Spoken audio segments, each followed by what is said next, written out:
Hey guys, my name is Maggie and this is the story of how I got my string of turtles to go from a straggly mess to a voluminous mass.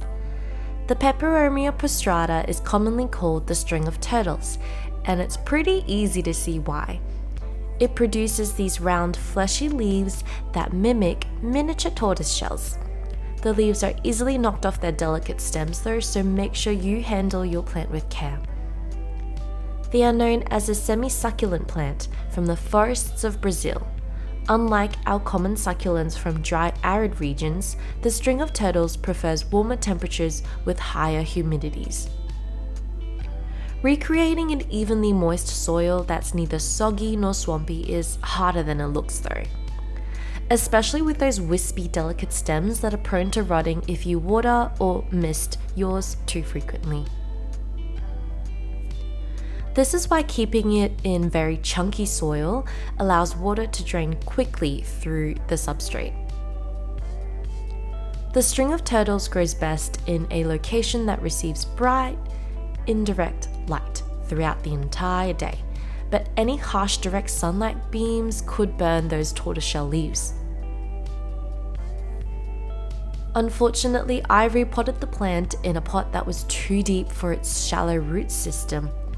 And instead of becoming more lush, it was looking more like Homer Simpson's head. In a pot that was too large for its shallow roots, the top part of the soil would dry out faster than the bottom. Well, it turns out I was so intent on avoiding overwatering my string of turtles that I ended up underwatering it. Let's be real, if you're critiquing your plant based on yellow and dying leaves, both over and underwatering can do that. The solution came when I transferred the plant into a much smaller terracotta pot with a drainage hole. Now when I watered the chunky soil, the entire pot would evenly moisten and dry out. So, it's best to judge it based on the state of the soil.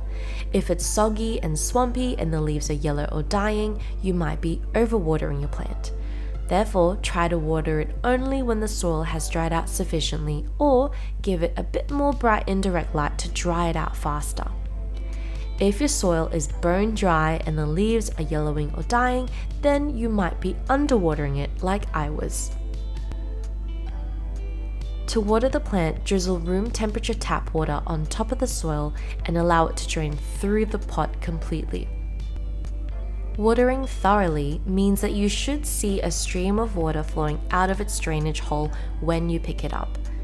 It's important to empty the tray underneath so that your string of turtles doesn't sit in old water. When it comes to bright indirect light, make sure that the top of the pot receives the same amount of leaven as the sides of the pot. The new leaves come in with that beautiful contrasting color and plump up over time. As these leaves age, they'll also lose a bit of that sharp contrast of dark green patterning and become a lighter green tortoiseshell color. I think that plumpness is how they store water, which is why it's referred to as a semi-succulent plant. As the plant matures, the strings can grow to become a foot long. Therefore, the bushier you can get your string of turtles, the better. To get the top of the plant more bushy, you can use a hairpin or any piece of wire folded in half to pin single strands of the string of turtles into the soil. Because it's a trailing and vining plant, propagating it by this method is the easiest.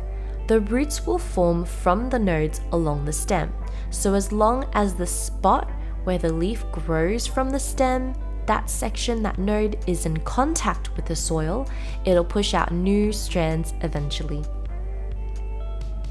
The subtropical region I live in simulates the warm temperatures and higher humidities of the forests of Brazil where this plant hails from, so I found that my string of turtles actively grew and flowered throughout the entire year. That underwhelming green spike there is actually its flower. Some people suggest chopping the flowers off to allow the string of turtles to focus its energy on the tortoiseshell leaves, but I find the flowers kind of cute, so I just leave them be. Well guys, I hope you enjoyed witnessing the amazing bounce back from my string of turtles. Don't forget to hit like and subscribe, or let me know in the comments if you had any trouble with over or under watering your string of turtles too. Bye!